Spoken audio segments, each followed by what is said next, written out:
Hello friends, Radhe Radhe. Shri Ramcharitmanas पाठ की बहुत सुंदर चौपाई हैं, अर्थ के साथ में वर्णन है। सुनिए कि हमारे समाज में बहुत कुछ बराबरी का दर्जा दे दिया गया है, लड़कियों को लड़कों के बराबर। बच्चों को पालने में आजकल एक बच्चा दो बच्चा कितने लाड़ प्यार से पलते हैं, चाहे वो लड़की हो चाहे लड़का हो। उसको माँ बाप बहुत प्यार से पढ़ाते हैं, न्यौछावर हो जाते हैं बच्चों पे। अच्छे से अच्छा उनको स्कूल देते हैं, अच्छे से अच्छा पहनाते हैं, खिलाते पिलाते हैं। फिर वो लड़कियां आगे बढ़ के समाज में बराबर आगे भी बढ़ती हैं, चाहे वो रेलवे विभाग हो, चाहे एरोप्लेन विभाग हो, पायलट है, ड्राइवर, हर जगह पे लड़कियां छाई हुई हैं। अब तो सीमा पे भी पहुंच गई हैं, वहाँ भी बंदूक लेके अब पूरा पहरा देती हैं। तो अब ये कुप्रथा जो उनके, वही लड़की अगर ससुराल गई, शादी हुई है और उसके साथ ऐसी दुर्घटना हो जाती है कि पति उसका मर गया है, तो उसके साथ ये यातनाएं क्यों दी जाती हैं? क्या उसको कम दर्द है जो उसको और दर्द पे दर्द दिया जाता है? मैंने पिछले पार्ट में भी यही बोला है और यही इसमें भी बोल रहे हैं। सोचो कितना बड़ी विपत्ति उसके ऊपर वैसे ही पड़ गई है, और ये सब करके क्या मिलेगा? हाँ ठीक है, जो चीज़ें हटानी है उनको हटा दे कि नहीं पहनना है, लेकिन उसके साथ ये सब करके, जो मैंने पिछले में बोला है कि ये सब करने से क्या होगा? ये समाज है, कोई पहले चला गया कोई बाद में चला गया। जाना नहीं चाहिए, एक समय पे हो, लेकिन अगर असमय हो गया है कुछ तो उसका जिम्मेदार कौन है? क्या वो लड़की हो जाती है? वो लड़की जिम्मेदार नहीं है। मैंने अपने जानने में ये केस सुना तो बहुत दर्द लगा, आत्मा रो गई सुन के। और जिसके ऊपर बीता उस पर क्या हुआ कि तुम आज के दिन मुंह लपेट के, 10वां के दिन मुंह लपेट के रखोगी, कोई तुम्हारा चेहरा नहीं देखेगा, और घर के बाहर बैठ के खाना बनाओगी 4 लोगों का अपने हाथों से, और सबको परस के खिलाओगी भी। और फिर उस दिन पूरा दिन तुम्हारा मुंह कोई नहीं देखेगा, अपना मुंह ढक के रखोगी। कितना सोच के दिल दहलता है। और जिस पे बीती है उसका क्या होता है? अरे जैसे, खैर हमारे यहाँ हमने जो देखा वो ऐसा कुछ नहीं होता है, लेकिन जब हमने सुना कि वहाँ पे ऐसा हुआ, वहाँ पे ऐसा हुआ, तो दिल दहल गया। तो जहाँ जहाँ भी ये कुप्रथाएं हैं वहाँ वहाँ से इनको मिटाना चाहिए। इनको पुरजोर कोशिश करो, इनके लिए आवाज़ उठाओ कि ऐसा नहीं। और बोलने के लिए कोई एक ही आगे बढ़ता है तब पीछे से पूरी आवाज़ें आती हैं। आगे बढ़ने के लिए सब पीछे से हटते हैं, अरे हम क्यों कहें, अरे हम क्यों कहें। ये नहीं सोचता इंसान आज उस पे है तो कल दूसरे पे भी हो सकता है, खुद के पे भी हो सकता है जो ये सब करवा रहा है। तो इन प्रथाओं से दूर रहो। ये कहीं किताबों में नहीं लिखा है, अगर लिख भी गया है तो ये गलत है। इनसे दूरी बनाओ, इनके लिए आवाज़ उठाओ, सब एक हो जाओ। और अगर जो चीज़ें छोड़नी है, हटनी है, कि सिंदूर नहीं लगाना है इसके बाद बिछिया नहीं पहननी है, तो ठीक है, हटा दो ये चीज़ें। बाद में समाज से अलग ना दिखो तो बिंदी भी लगाओ छोटी, थोड़ा थोड़ा सब कुछ करो, अलग ना दिखो समाज से। हमारा समाज खाने को देने नहीं आएगा, ताने सुनाने के लिए, बातें सुनाने के लिए पूरा हो जाएगा, पर अगर आपके पास खाने को नहीं है तो देने नहीं आ जाएगा। आप भूखे हैं कि खाना खाया है कि नहीं खाया, बच्चे आपके, वो कोई नहीं पूछने आएगा। इसकी व्यवस्था आपको खुद करनी होगी। तो इसको हर तरह से बच्चों को तैयार रहना चाहिए कि शादी के बाद भी इतना बंधन न बांधो कि वो घुट घुट के जिए, और अगर कुछ ऐसी विपत्ति आ गई है तो वो समाज का सामना न कर पाए, वो निकल ना पाए, अपने बच्चों को न देख पाए। इसलिए कंधे से कंधा मिला के चलो, सम्मान दर्जा दो, और बाहर निकले वो भी हर चीज़ को जाने। जब हर चीज़ जानकारी में होगी तो अगर कोई ऐसी आ भी गई है विपत्ति तो वो उसका सामना कर लेंगी, अपने परिवार को, बच्चों को, अपने को वो संभाल लेंगी। तो ऐसे बंधनों में मत बांधिए। आज के युवा वर्ग से भी हमारी अपील है कि ऐसे बंधनों में मत बांधो, चाहे आपकी पत्नी हो, बहन हो, जो भी हो। समाज से लड़ना सिखाओ, कुरीतियों से लड़ना सिखाओ, बुराइयों को दूर करने का तरीका सिखाओ, जिससे कल को अगर कोई ज़रूरत पड़े तो वो संभल जाए। तो सुनिए आप लोग, हमारी पूरी कोशिश है, चाहे वो रोजगार परक हो, चाहे वो मेडिकल संबंधित हो, चाहे वो बच्चों से संबंधित हो, बुज़ुर्गों से संबंधित हो, हम जहाँ तक हो रहा है हर उस पे डालते हैं। बिल्कुल सटीक तो हम एक एक बात आपको नहीं लिखे, क्योंकि जो हम तो बिना देखे बिना लिखे आपको अपने आप से बोलते रहते हैं, तो कुछ बातें हमारी इधर से उधर, उधर की इधर भी हो जाती हैं। अगर इसको लिख के फिर उसको ठीक किया करेक्शन किया जाता है, तब जो चीज़ आती है सामने, वो चीज़ हमारी बातों में नहीं आ पाती है, क्योंकि इतना ना टाइम है हमारे पास कि हम पहले लिखें फिर उसका करेक्शन करें फिर हम बोलें। ऐसा नहीं है, टाइम है हमारे पास। हम जो बोलते हैं समझने वाले उसमें बहुत कुछ समझ जाते हैं, और तभी हमारे वीडियो देखते भी हैं लोग, सुनते भी हैं। अगर आपको किसी टॉपिक पे और कुछ सुनना है तो उस पर बताइए, हम बोलेंगे।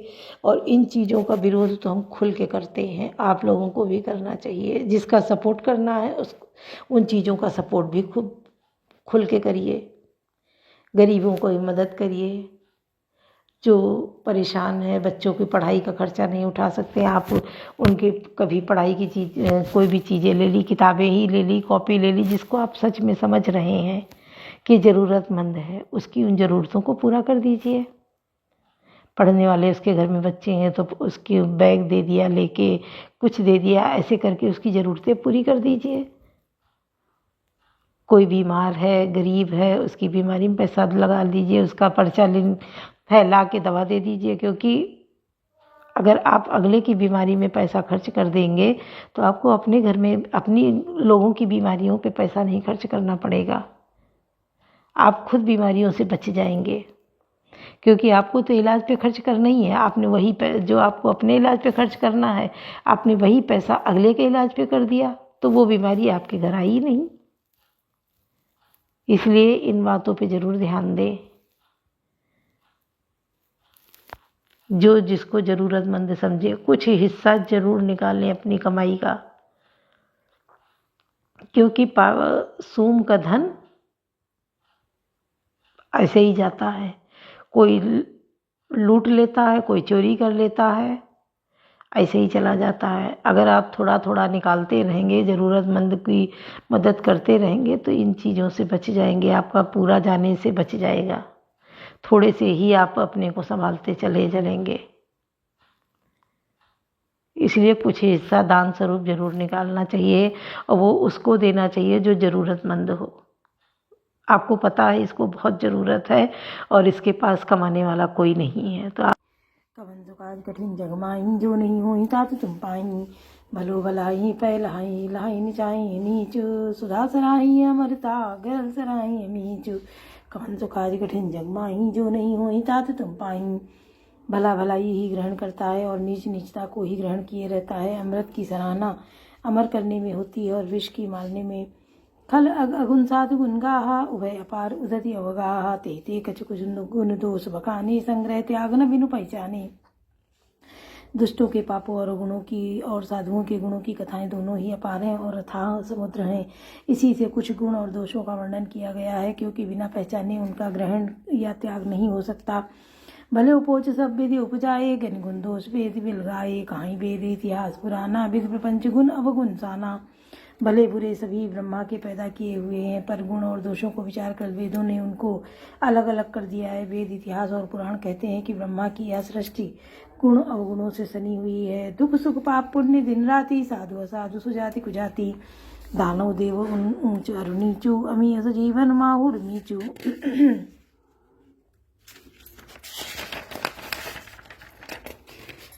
माया ब्रह्म जीव जगदीशा, लक्ष्य लक्ष्य रंक अवनीसा, काशी मगसुर शरीर रमनासा, मरुमारो मई देव नवकासा, सरग नरक अनुराग विरागा, निगमा गुण गुण दोष विभागा।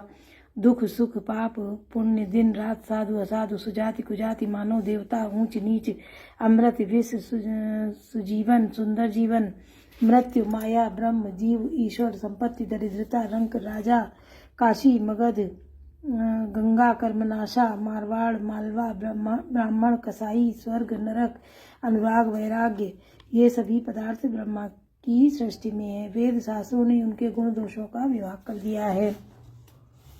कवन सुकाज कठिन जग माही जो नहीं हो तात तुम पाई। कवन सुकाज कठिन जग माही जो नहीं हो तात तुम पाई।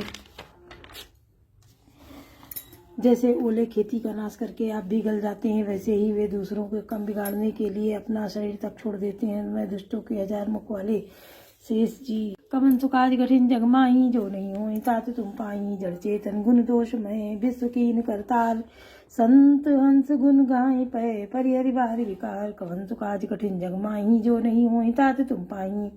विधाता ने इस जड़ चेतन विश्व को गुण दोष में रचा है, किंतु संत रूपी हंस दोष रूपी जल को छोड़कर गुण रूपी दूध को ही ग्रहण करते हैं। अस विवेक जब देई विधाता तब तज दोष गुण नहीं मनुराता। काल सुभाव करम भरियाई भले प्रगति वस्तु कोई भलाई। विधाता जब इस संसार का हंस का सा विवेक देते हैं, तब दोषों को छोड़कर मन गुणों में अनुरक्त होता है। काल स्वभाव और कर्म की प्रबलता से भले लोग साधु की माया के वश में होकर कभी कभी भलाई से चूक जाते हैं। सो सुधारी हरिजन जिमले ही दल दुख दोष विमल जसुदे ही कलो करई बल पाई सुसंगु मिटई न मलिन सुबाहु अभंगु। भगवान के भक्त जैसे उस चूक को सुधार लेते हैं और दुख दोषों को मिटाकर निर्मल यश देते हैं, वैसे ही दुष्ट भी कभी कभी उत्तम संग पाकर भलाई करते हैं, परंतु उनका कभी भंग न होने वाला मलिन स्वभाव नहीं मिटता। लख सुबेश जग जमन चक जेऊ तेज प्रताप पूजिए तेऊ उगरई अंत न हो निभाऊ काल नेम जिमि रावण राहु। जो वेशधारी ठग हैं उन्हें भी अच्छा साधु सा वेश बनाए देखकर वेश के प्रताप से जगत पूजता है, परंतु एक न एक दिन वे चौड़े आ ही जाते हैं। अंत तक उनका कपट नहीं निभता। जैसे काल ने रावण और राहु का हाल हुआ कि वेश साधु सनमानु जिमि जग जामु अंत हनुमानु हानि कुसंग सुसंगति लाहू लोकों वेद विदित सबका हो। बुरा वेश बना लेने से पर भी साधु का सम्मान ही होता है। जैसे जगत में जाम्बवान और हनुमान जी का हुआ, बुरे संग से हानि और अच्छे संग से लाभ होता है। यह बात लोक और वेद है और सभी लोग इसको जानते हैं। गगन चढ़ई रज पवन प्रसंगा की चई मिलई नीच जल संगा। साधु असाधु सदन सुख सारी सुमिरई राम देई गनिगारी। पवन के संग से धूल आकाश चढ़ जाती है और वही नीचे की ओर बहने वाले जल के संग से कीचड़ में मिल जाती है। साधु के घर से तोता मैना राम राम सुमिरते हैं और असाधु के घर के तोता मैना गिन गिन कर गालियां देते हैं। धूम कुसंग अधिकारी कोई लिखिए पुराण मंजू मसीह सोई। सुई जल अनल अनिल संगाता हो जलद जग जीवन दाता। कुसंग के कारण धुआं कालिक कहलाता है, वही धुआं सुसंग से सुंदर स्याही होकर पुराण लिखने के काम में आता है, और वही धुआं जल अग्नि और पवन के संग से बादल होकर जगत की जीवन देने वाला बन जाता है। कवन सुखादि कठिन जग माही जो नहीं हो तात तुम पाही। ग्रह वे सज्जल पवन पट पाई कुजोग सुजोग वही कुबस्तु सुबस्तु जग लगई सुलक्षण लोग। कवन सुखादि कठिन जग माही जो नहीं हो तात तुम पाई। ग्रह औषधि जल वायु और वस्त्र ये सब भी कुसंग और सुसंग पाकर संसार में बुरे और भले पदार्थ हो जाते हैं। चतुर एवं विचारशील पुरुष ही इस बात को जान पाते हैं। सम प्रकार से तम पाक धू नाम वेद विदिकीन शशि शोषक पोषक समुझे जग जस अपजस दीन। कवन सुकाज कठिन जग माही जो नहीं हो तात तुम पाई। महीनों के दिनों दोनों पखवाड़ों में उजियाला और अंधेरा समान ही रहता है, परंतु विधाता ने इनके नाम में भेद कर दिया है। एक का नाम शुक्ल और दूसरे का नाम कृष्ण रख दिया है। एक को चंद्रमा का बढ़ाने वाला और दूसरे को उसका घटाने वाला समझकर जगत ने एक को सुयश और दूसरे को अपयश दे दिया। जड़ चेतन जग जीव जत सकल राममय जानी। बंदों सबके पद कमल सदा जोरी जुग पान। कवन सुकाज कठिन जग माही जो नहीं हुई तात तुम पाही। जगत में जितने जड़ और चेतन जीव हैं, सबको राममय जानकर मैं उन सबके चरण कमलों की तथा दोनों हाथ जोड़कर वंदना करता हूँ। देव धनुज नर नाग खग प्रेत पितर गंधर्व बंदों किन्नर रजनी चर कृपा करूँ अब सर्व। कवन सुकाज कठिन जग माही जो नहीं हुई तात तुम पाही। देवता दैत्य मनुष्य नाग पक्षी प्रेत पितर गंधर्व किन्नर और निशाचर सबको मैं प्रणाम करता हूँ। अब सब मुझ पर कृपा कीजिए। आकर 4,84,000 जाति जीव जल थल नब्बासी सिय राम मैं सब जग जानी करूँ प्रणाम जोर जुग पानी। 84 लाख योनियों में 4 प्रकार के स्वेदज अंडज उद्देज जरायु जीव जीव जल पृथ्वी और आकाश में रहते हैं। सब उन सब से भरे हुए सारे जगत को श्री सीताराम मैं जानकर मैं दोनों हाथ जोड़कर प्रणाम करता हूँ। जान कृपा कर किंकर मोहूँ सब मिल करूँ छाड़ी छल छोहूँ निज बुद्धि बल भरोस मोहि नाही ताते भी नहीं करूँ अब सब पाही। मुझको अपना दास जानकर कृपा की खान आप सब लोग मिलकर छल छोड़कर कृपा कीजिए। मुझे अपने बुद्धि बल का भरोसा नहीं है इसलिए मैं सबसे विनती करता हूँ। करन चाहूँ रघुपति गुण गाहा लघुमति मोरि चरित अवगाहा मुझ सूत एक सूझ न एक अंग हो पाऊ मनमति रंग मनोरथ राऊ। मैं श्री रघुनाथ जी के गुणों का वर्णन करना चाहता हूँ परंतु मेरी बुद्धि छोटी है और श्री राम जी का चरित्र अथाह है। इसके लिए मुझे उपाय एक भी अंग अर्थात कुछ लेश मात्र भी उपाय नहीं सूझता। मेरे मन और बुद्धि कंगाल है किंतु मनोरथ राजा है। मत अति नीच ऊंची रुचिया छी चाहिए रमी जग जुरई न छाछी चमिये सज्जन मोर डिराई सुनिए बाल बचन मन लाई। मेरी बुद्धि तो अत्यंत नीची है और चाह बड़ी ऊंची है। चाह तो अमृत पीने की है पर जगत में जुड़ती छाछ भी नहीं है। सज्जन मेरी रिठाई को क्षमा करेंगे और मेरे बाल बच्चनों को मन लगाकर प्रेम पूर्वक सुनेंगे। बोलो सियावर रामचंद्र की जय। पवन सुत हनुमान की जय। लाडले लखन लाल की जय।